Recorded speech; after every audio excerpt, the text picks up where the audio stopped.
these little bite-sized pop songs. For instance, I kissed a girl and I liked it. Thank you, guys. So a little backstory. Shannon Woodward, one of my best friends, a lot of my best friends are here tonight because I love them and I'm obsessed with them and I'm loyal. And they've taught me pretty much everything I know. But Shannon, actually, I used to sleep on her couch. And I was couch surfing on her couch, and I used to eat her frozen chicken tenders from Trader Joe's. They were so good. Here's the thing about that woman. We've kind of like raised each other. I'll get into it in a second, but basically, one time I said, oh, I'm not a feminist because, I don't grow hair underneath my arms and stuff like that, because I really didn't understand what that meant. And she lovingly pulled me aside as the strong woman she is and great friend, and those are great friends. And she goes, hey, this is what the word feminist means. And I was like, what? This whole time? I'm a feminist.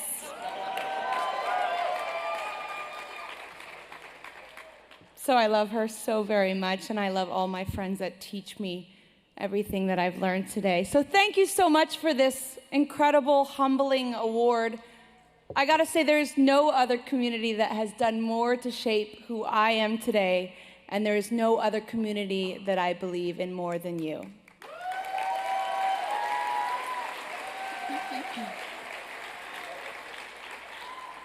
This community here tonight has achieved more progress toward a more perfect union in a short amount of time as any group in our history. So I stand with you, and I know that we stand together against discrimination, whether it be in the LGBTQ community, or our Latino brothers and sisters, or the millions of Muslims in this country.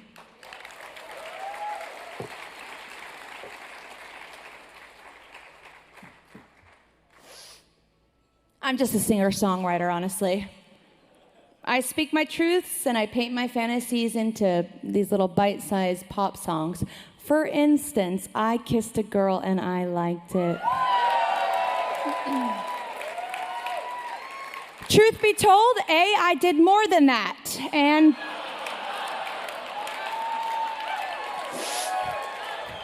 hold up.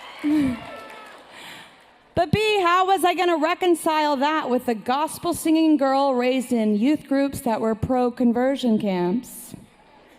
What I did know is that I was curious. And even then, I knew sexuality wasn't as black and white as this dress. And honestly, I haven't always gotten it right. But in 2008, when that song came out, I knew that I started a conversation that a lot of the world seemed curious enough to sing along to. So, let's take a trip down memory lane for 1 second. My first words were Mama and Dada, God and Satan. Right and wrong were taught to me on felt boards, and of course through the glamorous Jan Kraus, crying diamond teardrops every night on that Vaseline TBN television screen. Make some noise if you know who I'm talking about. R.I.P.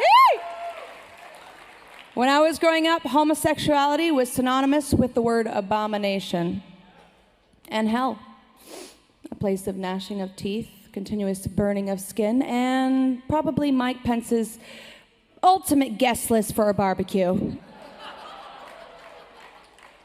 No way, no way. I wanted the pearly gates and the unlimited froyo toppings. So, most of my unconscious adolescence, I prayed the gay away at my Jesus camps.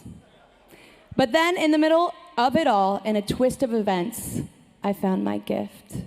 And my gift introduced me to people outside my bubble. And my bubble started to burst. These people were nothing like I had been taught to fear. They were the most free, strong, kind, and inclusive people I have ever met. They stimulated my mind, and they filled my heart with joy, and they freaking danced all the while doing it. These people are actually magic, and they are magic because they are living their truth. Oh my goddess, what a revelation, and not the last chapter of the Bible. Suffice to say, it's been a long road for me, and I'm sure a long road for many of you out there. I know it doesn't always feel safe to live out who you are. But here's the thing, though. I would have not chosen a different road. Priceless lessons have been learned. The path of discovery has made me, has tested me, and forever changed me. You don't get to choose your family, but you can choose your tribe. Many of the people I admire and trust and work with belong to the LGBTQ community. And without them, I'd be half of the person I am today. My life is rich in every capacity because of them. They are trusted allies that provide a safe space to fall, to not know it all, and to make mistakes. These are the people I hold dear. See, I hope I stand here as real evidence for all that no matter where you came from, it's about where you are going, and that real change, real evolution, and real perception shift can happen if we open our minds and soften our hearts. People can change. Believe me, it would have been easier just to stay the whipped cream, tit-spraying, poppy light, fluffy fun anthems by the way of animal totem singing girl who was basically somewhat neutral in a stance, and just that more hugs could save the world. No way. No longer can I sit in silence. I have to stand for what I know is true, and that is equality and justice for all, period.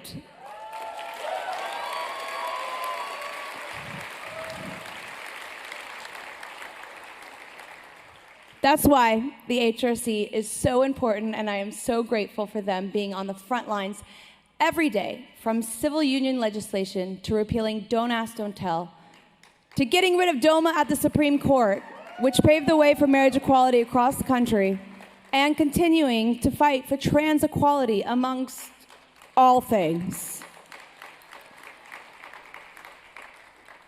I don't have to tell you that we have a lot more to do.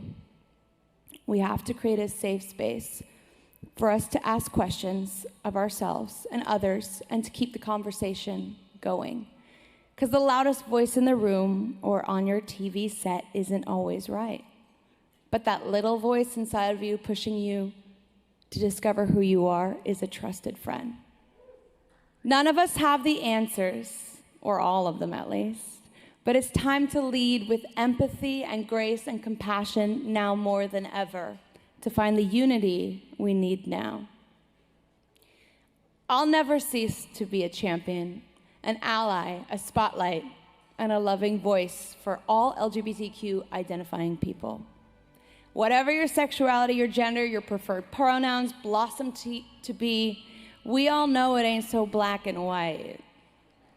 And I will continue to champion the people that have been a champion for me. Many friends and loved ones from the LGBTQ family have raised me into the woman I am today. And I want to dedicate this award to one of my greatest champions of my life, my manager, Bradford Elton Cobb III.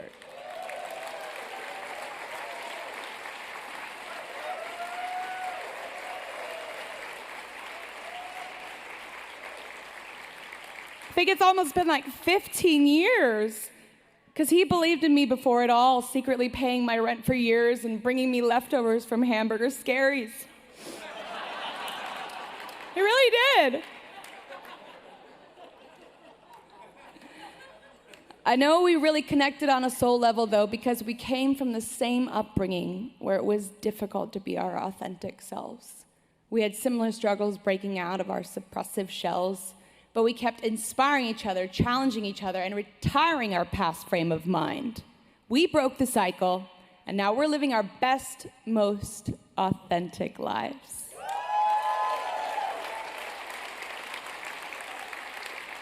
I love you, B. Cobb. There will be obstacles, but we all know everything good takes work. but we can't let our past get in the way of our brilliant future. These days, I get an incomparable high from finally knowing myself, and it feels more real than any story I was ever told on a felt board. It feels sparkly as fuck. And truth be told, I think a lot of that has to do with the magic that has rubbed off on me from all of you. Thank you so much.